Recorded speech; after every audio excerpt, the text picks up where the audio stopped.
Ayan guys, sinit ko ang sarili ko. Kita ko sa isang restaurant at kumain ako ng pepperoncino. Siyempre, favorite ko ang pasta. Ayan, with matching, siyempre pizza. Oh, sarap guys, kaya yun.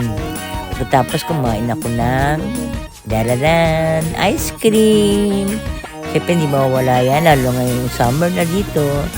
Kaya yun, lagi akong may ice cream. Favorite ko yan.